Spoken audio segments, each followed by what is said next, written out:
Shabbat Shalom, salam damai sejahtera di dalam kasih Tuhan Yesus Kristus. Berbahagia sekali kalau pada siang ini kita boleh beribadah sekalipun nuansa masih liburan ya.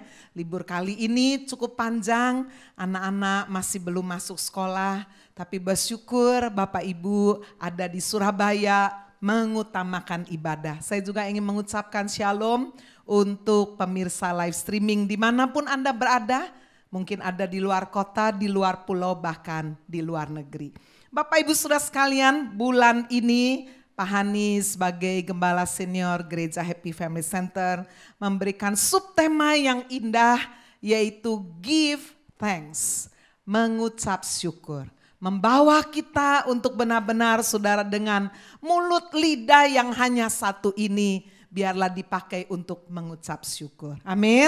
Tuhan mau saudara sekalian dengan dua telinga kita lebih banyak mendengar, dengan satu mulut biarlah satu muara ini benar-benar saudara dipakai memuji Tuhan, menguatkan orang-orang yang ada di sekeliling kita. Bapak Ibu Saudara sekalian, Tuhan tidak pernah menjanjikan satu perjalanan hidup yang lurus, mulus, tanpa masalah. Walaupun kita sudah menjadi orang Kristen, sudah percaya kepada Kristus. Bahkan kita juga melihat kehidupan Kristus harus melewati salib, saudara ya. Sebelum dia boleh dibangkitkan dari antara orang mati, menampakkan diri kepada ratusan pasang mata dan naik ke surga. No crown without cross. Tidak akan ada kemuliaan tanpa salib. Saudara-saudara sekalian, demikian di dalam kehidupan kita. Ada banyak masalah. Firman Tuhan berkata pada masa akhir akan datang masa yang semakin sulit. Ya, keadaan yang semakin tidak mudah, membesarkan anak yang sulit. Ya, Sabtu yang lalu baru aja seminar parenting. Saudara-saudara sekalian, saya melihat begitu banyak orang tua mengalami kesulitan membesarkan anak, apalagi udah remaja, udah dewasa. Wah, tambah sulit sekali. Itu sebabnya Bapak Ibu Saudara-saudara sekalian, kita mau benar-benar melihat kepada kebenaran firman Tuhan. Ketika masa yang sulit, kesesakan tiba, apakah reaksi kita sama seperti orang dunia?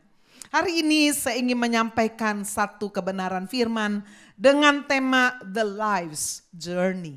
Satu perjalanan hidup. Saya berdoa dan Tuhan menaruh di dalam hati saya satu kitab saudara yang terdiri dari 3 pasal di dalam perjanjian lama. Nama kitab itu adalah Habakuk. Bapak Ibu Saudara, ada yang namanya Habakuk di sini? Wah, kurang populer ya, kurang laku nama ini. Saudara-saudara sekalian, padahal arti nama Habakuk adalah dipeluk oleh Allah ya. Saya percaya setiap kita ingin sudah berada di dalam pelukan Allah. Mari kita melihat perjalanan hidup Habakuk yang seringkali mungkin menjadi perjalanan hidup kita. Sudah sekalian, coba kita melihat di dalam Habakuk pasal pertama. Bagaimana dia mengeluh menghadapi ketidakadilan yang dia lihat setiap hari. Sudah, mari kita melihat di dalam Habakuk pasal 1. Kita membaca pada ayat yang kedua sampai dengan ayat yang keempat. Keluhan Nabi karena ketidaksetiaan. Berapa lama lagi Tuhan aku berteriak, tetapi tidak kau dengar. Aku berseru kepadamu penindasan, tetapi tidak kau tolong. Mengapa engkau memperlihatkan kepadaku kejahatan, sehingga aku memandang kelaliman? Ya, aniaya dan kekerasan ada di depan mataku. Perbantahan dan pertikaian terjadi. Itulah sebabnya hukum kehilangan kekuatannya dan tidak pernah muncul keadilan. Sebab orang fasik mengepung orang benar.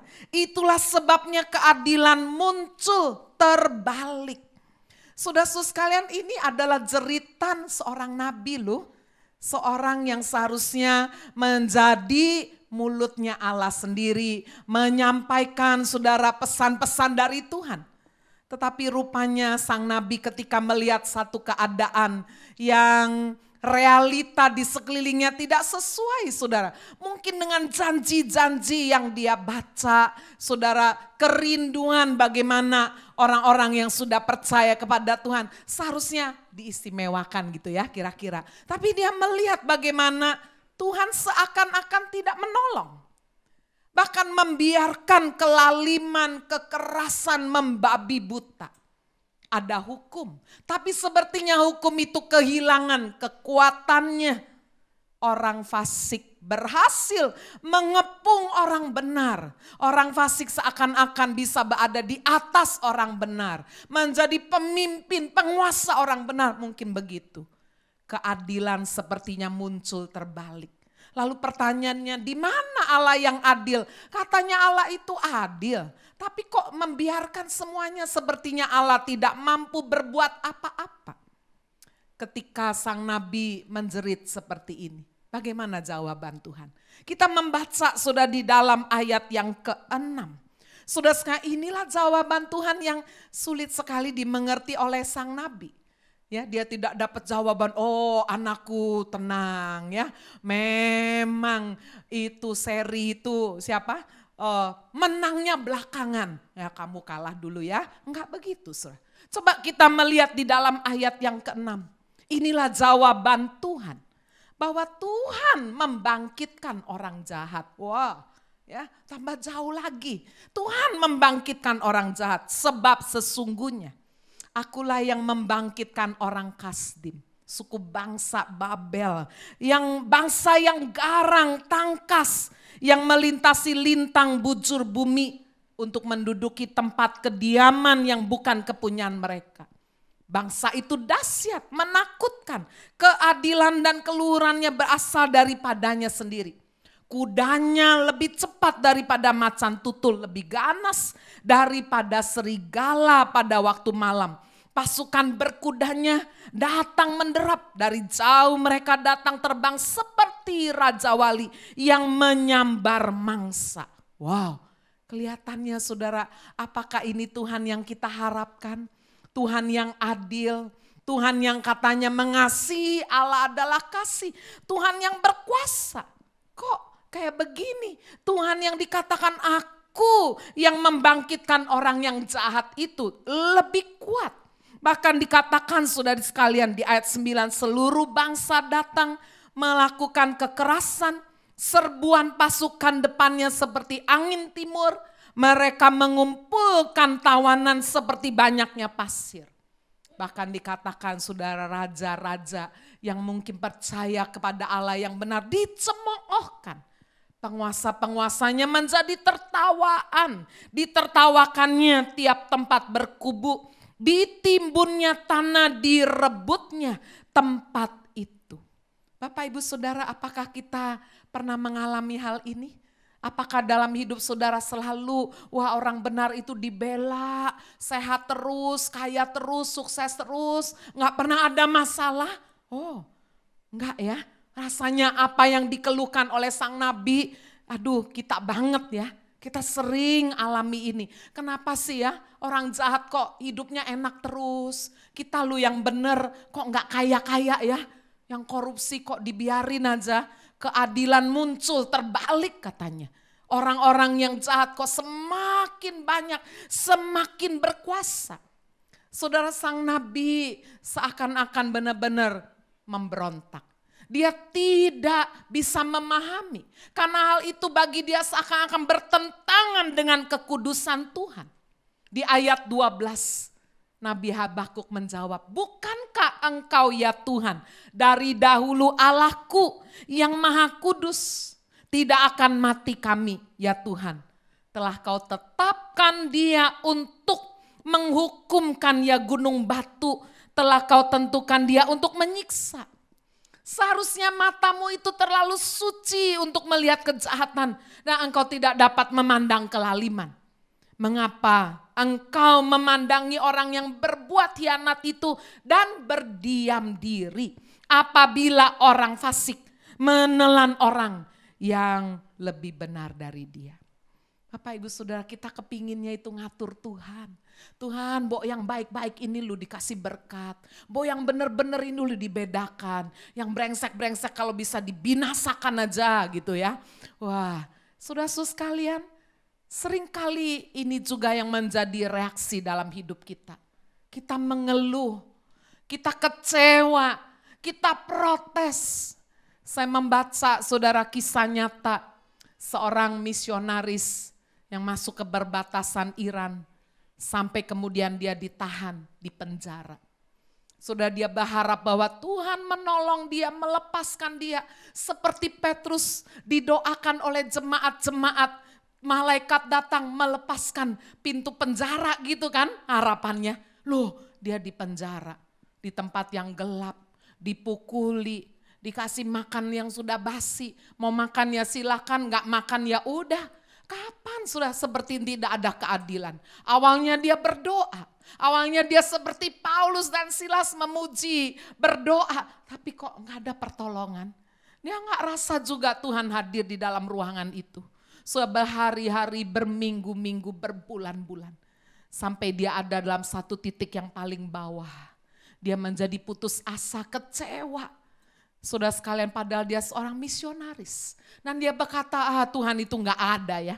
Karena udah gak kuat, tubuh sudah sangat lemah. Tidak ada teman, tidak ada siapapun, gelap ruangan itu. Sampai akhirnya dia mencoba membunuh diri. Saudara-saudara sekalian, ketika dia membunuh diri udah gak ada kekuatan. Saudara-saudara sekalian, disitulah dia berseru, Tuhan tolong, saya udah gak kuat. Saya bahkan sudah seperti kehilangan iman saya kepada Tuhan. Saudara sekalian, dalam kondisi keadaan yang sangat terjepit. Dia melihat ada sinar tempat yang sangat gelap tiba-tiba menjadi sangat terang. Saudara-saudara sekalian, dan dia menangis. Karena walaupun sudah dia tidak mendengar suara yang audible, suara yang nyata. Tapi dia mengalami satu jamahan. Dia tahu sudah bahwa Tuhan itu hidup, Tuhan itu ada. Dia berseru dan tiba-tiba saja dia mengalami kekuatan yang luar biasa. Kekuatan yang selama ini sudah hilang ketika dia ada di dalam penjara. Bapak Ibu Saudara sekalian, singkat cerita akhirnya misionaris ini dibebaskan.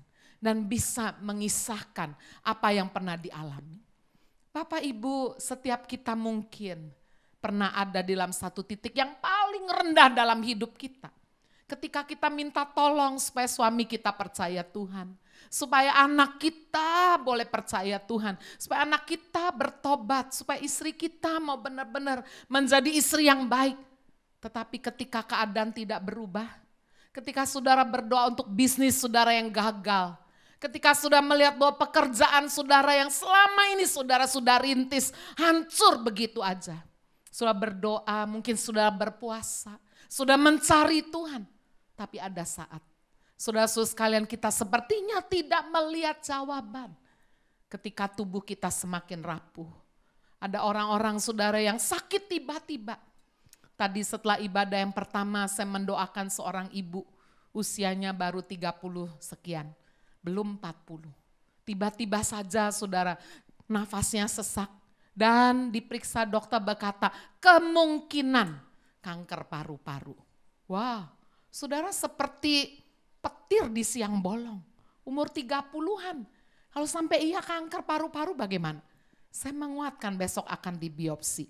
Saya berdoa minta supaya Tuhan boleh benar-benar menjamah. Tapi di atas semuanya itu, saudara-saudara sekalian, Tuhan punya kedaulatan. Ada banyak persoalan bisa datang silih berganti dalam hidup ini. Bapak Ibu Saudara sekalian, tetapi yang terpenting, life's journey. Satu perjalanan hidup ketika kita diizinkan mengalami kesesakan. Ada di titik yang paling bawah, paling rendah. Kita udah berdoa, berseru katanya harus begini, harus begitu. Udah dijalanin semua tapi nggak rasa apa-apa. Apa yang harus kita lakukan? Bapak Ibu Saudara sekalian, saya melihat bagaimana sang nabi yang bernama Habakuk ini. Di dalam Habakuk pasal yang kedua. Saudara-saudara sekalian, dia memilih untuk masuk di dalam hadirat Tuhan. Dia menarik diri dari keramaian. Saudara-saudara sekalian, kalau kita menghadapi persoalan, kesesakan. Ada pertanyaan-pertanyaan yang kita tidak bisa jawab. Saudara tambah banyak tanya ke orang-orang yang nggak bertanggung jawab, ke teman kita lah, ya, ke saudara kita. Wah, tambah nggak karuan. Hati kita tambah susah. Kalau saudara datang kepada orang yang tepat, yang profesional, hamba Tuhan yang memang memahami saudara sekalian dunia, kehidupan secara rohani dengan permasalahannya, good. Tetapi kalau enggak, itu membuat kita semakin galau. Semakin sudah kita bisa kehilangan iman. Coba kita lihat apa yang dilakukan oleh sang nabi. Di dalam Habakuk pasal yang kedua. Ini adalah the right decision. Keputusan yang benar. Ketika dia melihat seakan-akan Tuhan gak bicara, Tuhan diem aja. Saudara-saudara sekalian, keadaan yang semakin buruk. Saudara, apa yang dia lakukan? Dia memilih masuk di dalam hadirat Tuhan. Habakuk pasal 2 ayat 1. Aku mau berdiri di tempat pengintaianku dan berdiri tegak di menara. Aku mau meninjau dan menantikan apa yang akan difirmankannya kepadaku dan apa yang akan dijawabnya atas pengaduanku. Lalu Tuhan menjawab aku, demikian. Tuliskanlah penglihatan itu dan ukirkanlah itu pada loh-loh, supaya orang sambil lalu dapat membacanya. Sebab penglihatan itu masih menanti saatnya. Tetapi ia bersegera menuju kesudahannya dengan tidak menipu. Apabila berlambat-lambat nantikanlah itu. Sebab itu sungguh-sungguh akan datang dan tidak akan bertangguh. Sesungguhnya orang yang membusungkan dada tidak lurus hatinya, tetapi orang yang benar itu akan hidup oleh percayanya. Orang sombong dan hianat dia yang melagak, tapi ia tidak akan tetap ada. Ia mengangangkan mulutnya seperti dunia orang mati, tidak kenyang-kenyang seperti maut, sehingga segala suku bangsa dikumpulkannya dan segala bangsa dihimpunkannya. Perjalanan hidup Nabi Habakuk. Kita melihat saudara sekalian di dalam proses hidupnya. Ketika dia tidak mendapat jawaban dari Tuhan. Bahkan Tuhan berkata, aku yang bangkitkan orang jahat. Aku izinkan penguasa-penguasa yang tidak seperti keinginanmu. Keadaan yang tidak berpihak kepadamu. Aku izinkan itu ada dalam hidupmu. Saudara-saudara sekalian, apa yang kita bisa lihat di dalam kehidupan Nabi Habakuk. Dia membiarkan dirinya jatuh di dalam pelukan Allah. Dia memilih masuk di dalam hadirat Tuhan. Sudah zaman dulu satu kota dengan kota yang lain. Biasanya mereka punya satu menara yang tinggi tempat pengintaian. Ada satu benteng untuk bisa menjaga, melindungi kota tersebut dari musuh. Kesanalah sang nabi berada, saudara. Dia naik ke tempat pengintaian. Dia naik ke menara dan dia meninjau, menantikan apa yang akan difirmankan Tuhan kepada dia. Satu tindakan yang tepat. Bapak Ibu sudah ada banyak gereja lalu mengaplikasikan ini sebagai menara doa. Gereja Happy Family Center juga memiliki menara doa. So menara doa tidak populer. Karena ada banyak orang, berdoa, aduh males saya kalau berdoa. Ya. Kita mau yang instan, kita mau langsung sembuh, kita mau langsung pulih, mau langsung kaya, bahagia dan sebagainya. Tetapi hari ini kita melihat perjalanan hidup Habakuk. Sudah dia menarik diri dari keramaian, masuk ke dalam menara tempat pengintaian, menanti firman Tuhan. Disitulah dikatakan dia menerima jawaban Tuhan.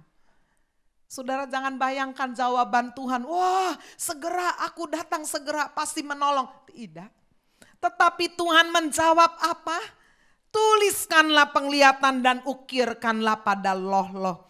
Supaya orang sambil lalu dapat membacanya. Penglihatan itu masih menanti saatnya. Jawaban Tuhan apa saudara? Sabar, harus sabar menanti. Bapak Ibu Saudara sekalian, Kemarin saya mendengar proses bagaimana ulat, ya, telur kupu-kupu menjadi ulat, menjadi kepompong, lalu menjadi kupu-kupu. Kupu-kupu hidupnya cuma 5 hari. Tetapi proses saudara sekalian dari telur menjadi ulat 1 minggu. Ulat menjadi kepompong 2 minggu. Kepompong jadi kupu-kupu 1 bulan. Begitu lama prosesnya hanya untuk menghidupi yang 5 hari. Habis itu mati. Bapak Ibu Saudara, seringkali kita pingin yang instan. Ada seorang peneliti sudah melihat bagaimana ketika kepompong itu lama sekali ditunggu, kok enggak keluar-keluar ini, dibantu. Coba dirobekin gitu ya, udah cepet. Keluar memang. Tapi ternyata saudara kupu-kupu itu menjadi cacat. Enggak bisa terbang. Seringkali kita tidak suka proses. Kita pingin yang instan. Apalagi di saat ini di dunia yang semua serba instan. Orang tua sering mendidik anak, saudara juga tidak melewati proses. Instan aja lah gitu ya. Langsung kaya. Kamu kan anak orang kaya, enggak usah lewat proses. Sudah nanti anak-anak saudara jadi seperti kupu-kupu yang cacat.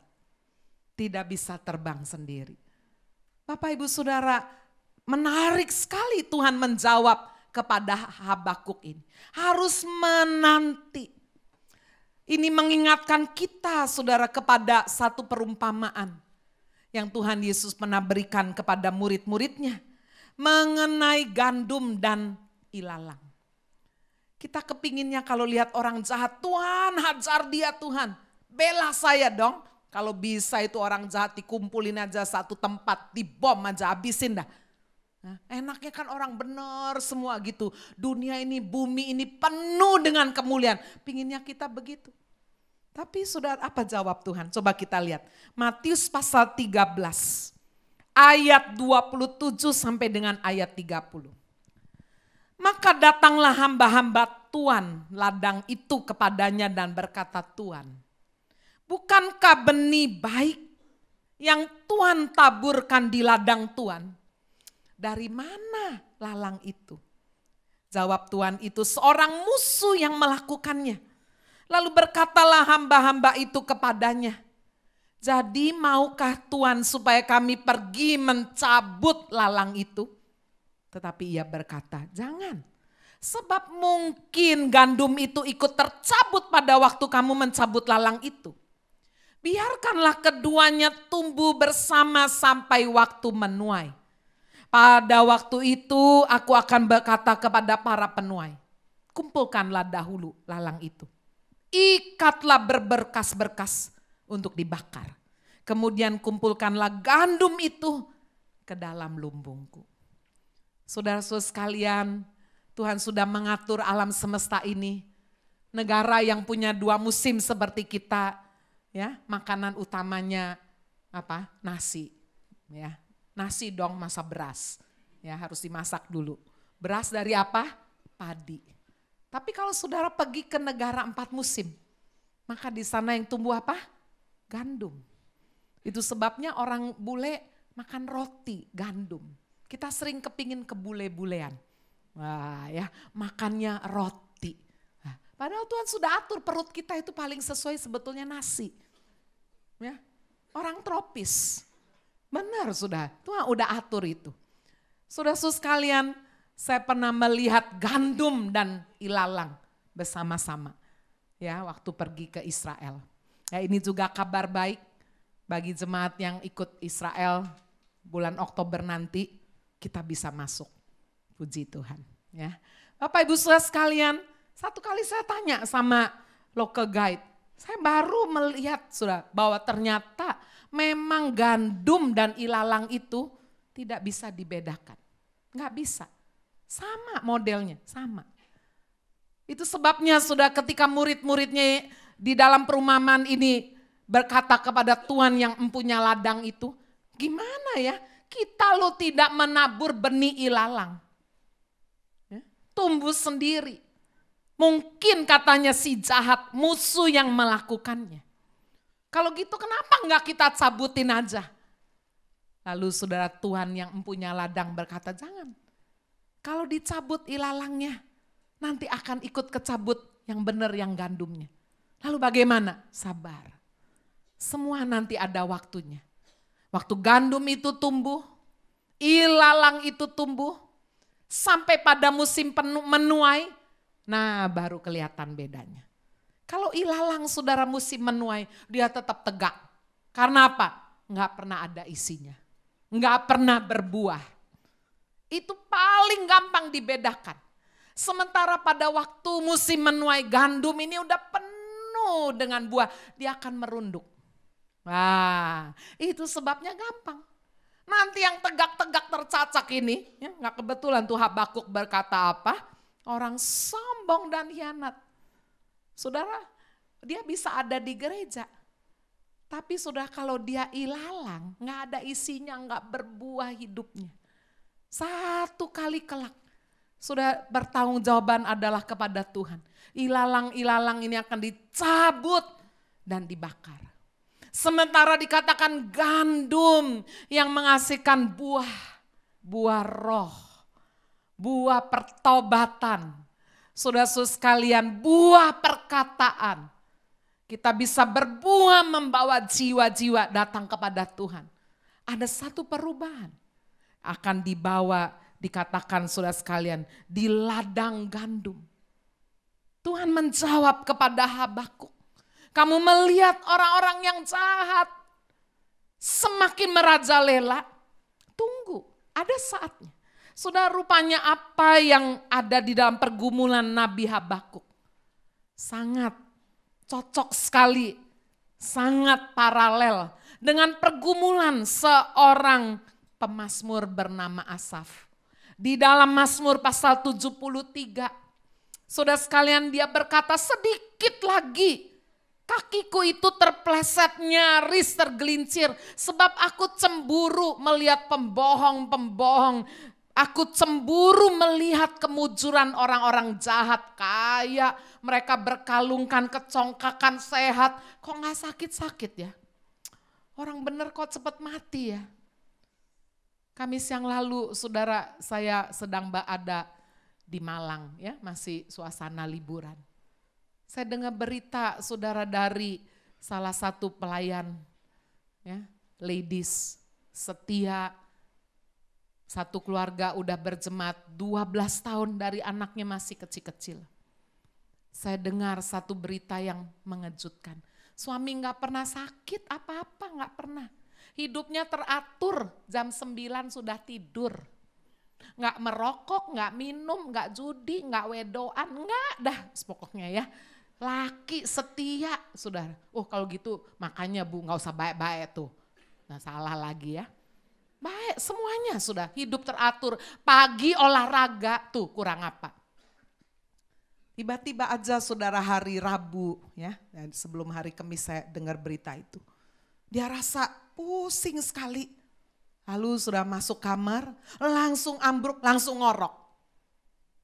Ya, langsung dibawa ke ICU. Dokter bilang ini pembuluh batang otaknya pecah. Aduh, saya bilang aduh Tuhan, gak salah orang ya. Orang ini lu baik. Kenapa sih? Umurnya masih 50-an.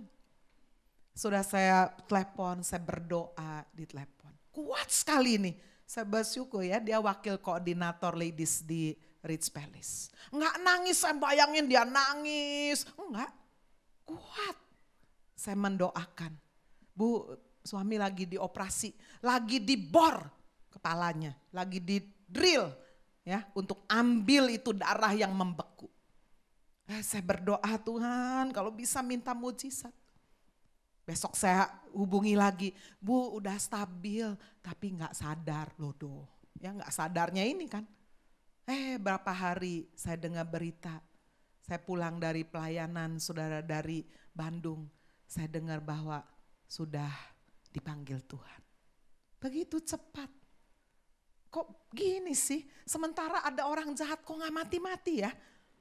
Muncul terus, beruntung terus. Nah ini, Pemazmur ini cemburu, iri hati. Saudara. Lihat orang jahat kok enak hidupnya. Makan gak karu-karuan, buktinya sehat terus. Dia lu makan dijaga-jaga, kok langsung mati. Ya. Saudara-saudara sekalian, pemazmur itu berkata di ayat 13, sia-sia aku mempertahankan hati bersih, membasuh tanganku tidak bersalah. Sepanjang hari aku kena tulah, kena hukum setiap pagi. Wah ya, where are you God? Saudara, apa sih motivasi saudara datang ibadah? Supaya diberkati Tuhan, supaya bahagia, supaya sukses. Itu bonus. Bapak Ibu Saudara, kalau kita datang ke gereja hanya cari semuanya ini, saya bisa kecewa nih seperti pemazmur, seperti Habakuk ini. Tapi sudah seperti Habakuk, pemazmur Asaf, mengalami satu journey, perjalanan. Kapan? Dia memahami saudara rancangan Tuhan. Coba kita melihat sudah di ayat yang ke-16. Tetapi ketika aku bermaksud untuk mengetahuinya, hal itu menjadi kesulitan di mataku. Sampai aku masuk ke dalam tempat kudus Allah dan memperhatikan kesudahan mereka. Kesudahan siapa? Yaitu orang fasik. Orang yang gak mau cari Tuhan, orang yang sombong, orang yang bilang aku gak pakai Tuhan juga sukses, sehat, bahagia dan sebagainya. Sesungguhnya di tempat-tempat licin kau taruh mereka. Kau jatuhkan mereka sehingga hancur. Betapa binasa mereka dalam sekejap mata, lenyap habis oleh karena kedahsyatan. Seperti mimpi pada waktu terbangun ya Tuhan, pada waktu terjaga rupa mereka kau pandang hina. Baik Habakuk maupun pemazmur mendapat jawaban yang sama. Kalau sampai orang fasik dalam perjalanan hidup mereka tidak alami hajaran. Itu di dalam kemahatauan Allah, Tuhan udah tahu ini orang ini diapain aja kayaknya gak bisa ini. Ya udahlah dibiarin aja. Ditaruh di tempat-tempat yang licin. Itu sebabnya Bapak Ibu Saudara, sebagai orang-orang yang percaya kepada Tuhan, percaya rencana Allah itu sempurna. Jika kita menghadapi kesesakan, mari kita belajar bersyukur. Amin. Kesesakan itu seperti alarm saudara. Untuk mengingatkan kita, ada Tuhan ini. Saya udah begitu jauh meninggalkan dia. Itu saudara, seperti alarm. Jika ada hajaran sudah kita alami dalam hidup ini. Mengejutkan kita, mengagetkan kita. Firman Tuhan berkata, anak yang kukasihi, kuhajar. Amin. Demi kebaikan. Masa sudah kau lihat anak tetangga nakal, saudara pukulin? Wah bisa dilaporin polisi kan. Anak tetangga nakal, saya cuma bisa ngelus dada aja. Tapi kalau anak sudah sendiri, sudah tegur, sudah peringati. Kalau dia masih kecil, wah ada hajaran kata firman, ada disiplin. Bapak Ibu Saudara sekalian, kita melihat life's journey. Satu perjalanan hidup titik tolak perubahan itu terjadi ketika mereka masuk di dalam hadirat Tuhan. Kembali kita melihat kitab Nabi Habakuk. Sepertinya cara Tuhan bekerja, pembelaan Tuhan, pemulihan itu sepertinya lambat. Tapi tidak pernah terlambat. Amin. Tuhan gak pernah terlalu cepat. Sebab dia tahu kalau saudara terlalu cepat juga saudara meninggalkan Tuhan. Sangat cari sungguh-sungguh. Dibiarkan kadang-kadang lambat. Tapi tidak pernah terlambat. Sampai kemudian sudah sekalian pemazmur. Habakuk ini mengucapkan satu pernyataan yang menjadi komitmen imannya. Yaitu bahwa orang benar akan hidup oleh percayanya. Ini juga yang dikutip oleh Rasul Paulus. Ini juga saudara yang mencerahkan Martin Luther. Bahwa orang benar akan hidup oleh iman, oleh percayanya. We walk by faith and not by sight. Kita berjalan dengan iman. Iman adalah dasar dari segala sesuatu yang kita harapkan, bukti dari segala sesuatu yang belum kita lihat. Bapak Stephen Tong berkata, iman itu memegang tangan Tuhan yang kita nggak bisa lihat. Soalnya kalau bisa lihat, itu bukan iman. Amin. Dan dalam perjalanan hidup ini kita berjalan dengan iman. Jangan lihat kiri kanan penglihatan. Kita lihat, dia lebih enak hidup gak sungguh-sungguh. Mendingan saya kayak dia, jangan. Orang benar akan hidup karena percayanya. Orang yang sombong dikatakan satu kali akan berurusan secara langsung dengan Tuhan. Inilah satu titik balik yang mengubah Nabi Habakuk, mengubah pemazmur. Sampai masuk kepada titik yang ketiga, yang terakhir. Saudara, mari kita melihat Habakuk pasal 3. Yaitu dia mengucap syukur di tengah keadaan yang sulit. Apakah setelah dia masuk dalam hadirat Tuhan, menanti Tuhan bicara, dia langsung melihat perubahan hidup. Langsung orang jahat ditangkepi semua gitu ya. Langsung Tuhan berpihak kepada orang-orang yang benar. Apa begitu? Tidak. Keadaan tidak berubah. Kesesakan hidupnya masih. Coba kita lihat di ayat 17 Habakuk pasal yang ketiga. Sekalipun pohon ara tidak berbunga, pohon anggur tidak berbuah, hasil pohon zaitun mengecewakan. Sekalipun ladang-ladang tidak menghasilkan bahan makanan, kambing domba terhalau dari kurungan, tidak ada lembu sapi dalam kandang. Keadaan gak berubah. Bapak Ibu Saudara, saya merenungkan ayat ini.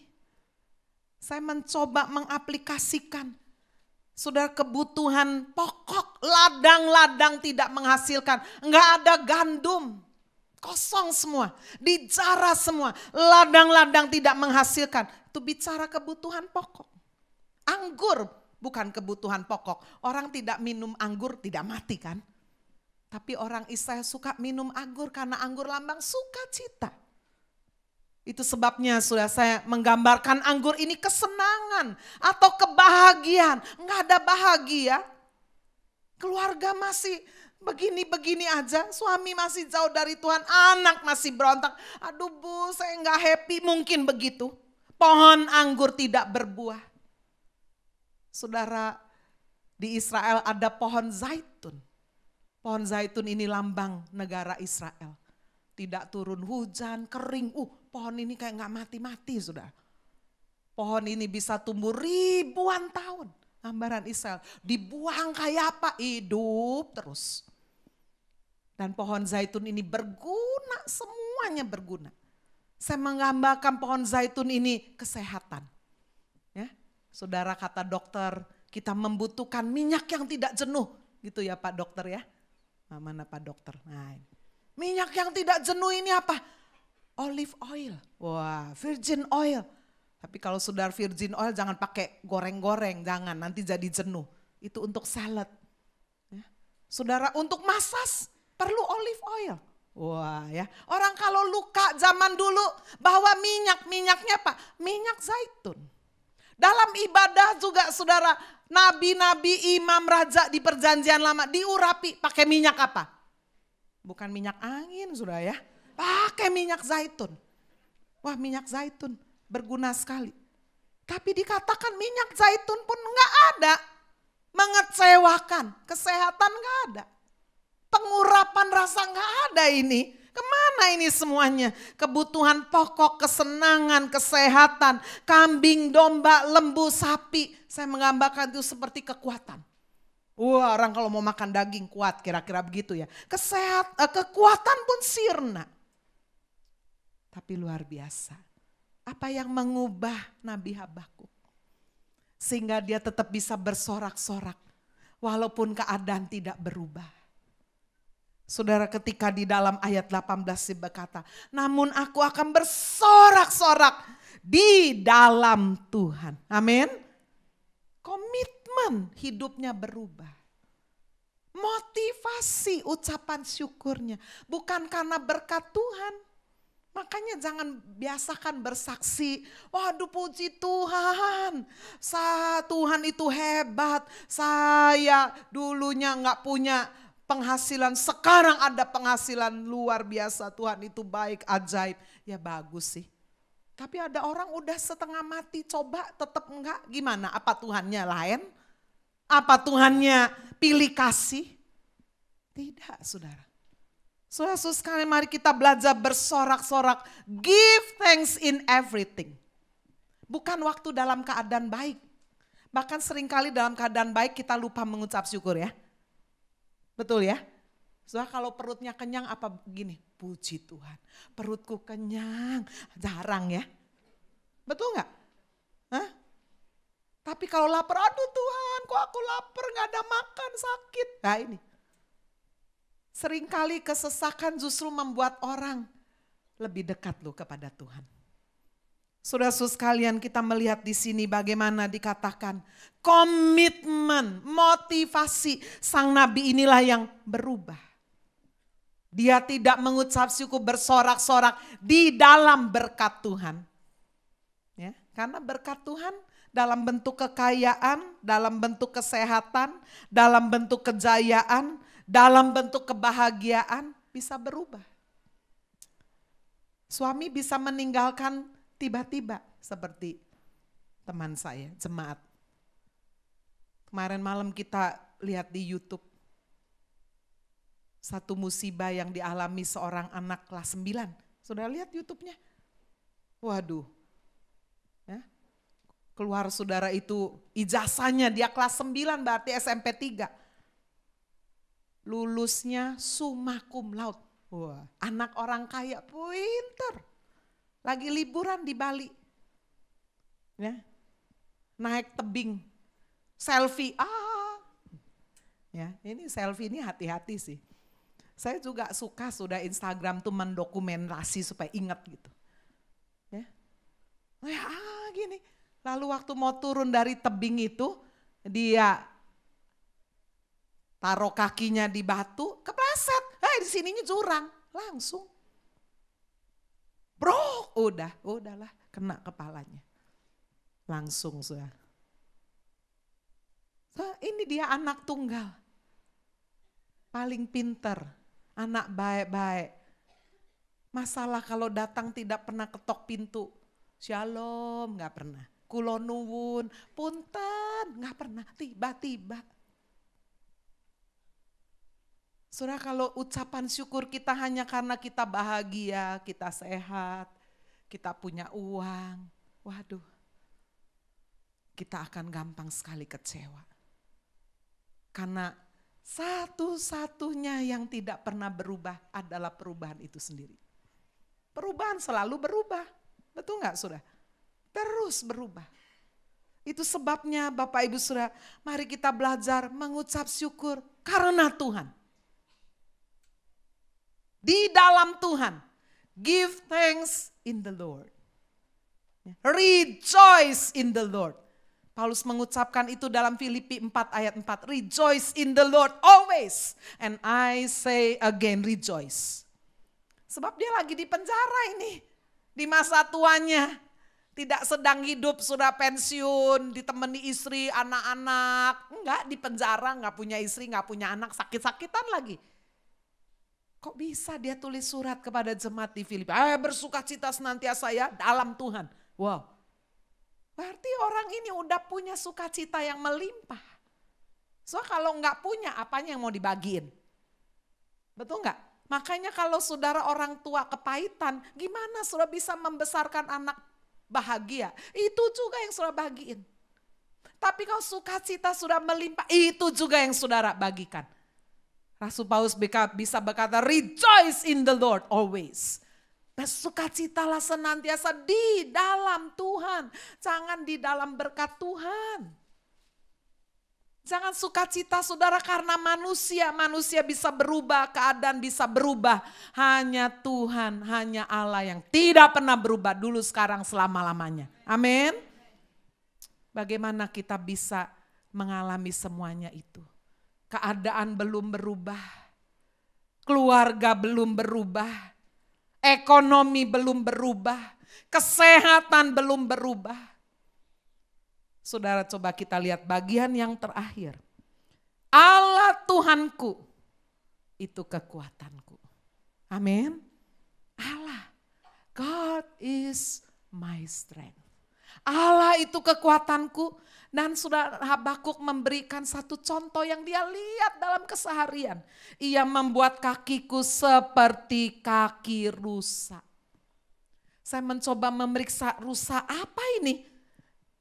Rusa ini namanya Geisel Thompson. Rusa, Saudara, saya waktu baca ini apa nggak salah ya, saya coba periksa, benar rusa. Bayangan kita, Saudara, yang kuat itu banteng gitu ya. Ia akan membuat kakiku seperti banteng, badak gitu kan, gajah, singa. Enggak, rusa. Rusa itu binatang yang lemah, betul Saudara? Binatang yang sangat lemah, tapi dia punya kaki yang sangat kuat.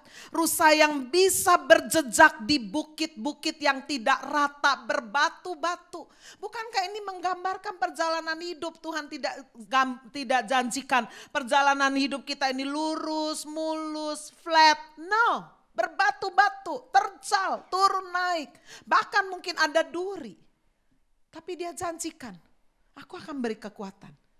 Aku akan buat kakimu seperti rusa Geisel Thompson. Rusa Geisel Thompson juga sudah selain hidup di daerah Timur Tengah, ada di daerah Afrika. Gimana sudah rusa ini bisa survive ketika harus menghindar dari macan tutul, dari hiena, anjing hutan, dari singa, gimana?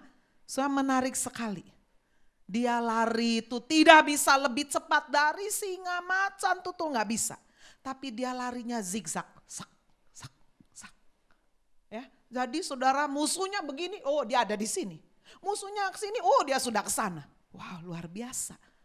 Itu sebabnya Yesus berkata apa? Aku mengutus kamu seperti domba ke tengah serigala. Pasti matilah kalau itu. Tapi Yesus berkata apa? Biarlah kamu cerdik seperti ular, tulus seperti merpati. Amin. Seperti Geisel Thompson ini. Zigzag larinya sudah. Ya, untuk dia bisa mempertahankan hidup. Ada saat dia bisa melompat tinggi. Sehingga musuhnya di sini, wah dia lompat jauh sekali. Inilah Saudara dimaksud. Habakuk berkata, ia membuat kakiku seperti kaki rusa. Berjejak di bukit-bukitku. Bukitnya enggak dijadikan Tuhan rata, mulus, halus. Tidak, kasar, berbatu-batu, sulit. Tapi yang Tuhan ubah adalah kekuatan. Amin. Dari mana kekuatan sang nabi sehingga dia memiliki kaki seperti rusa? Ketika dia ada di dalam menara. Ketika dia berjumpa dengan Tuhan secara pribadi. He is our strength. Dia kekuatan kita. Ketika kita membaca firman Tuhan. Firman-Nya ini menjadi makanan rohani menguatkan kita. Ketika kita memiliki komunitas yang menguatkan kita. Amin Saudara. Itulah yang menjadi kekuatan di dalam kehidupan kita. Sehingga perjalanan hidup kita tidak akan berakhir dengan kesia-siaan, kekalahan atau kekecewaan. Tetapi berakhir dengan kemenangan. Bersama dengan Tuhan. Orang benar akan hidup oleh iman. Amin. Tuhan Yesus berkati.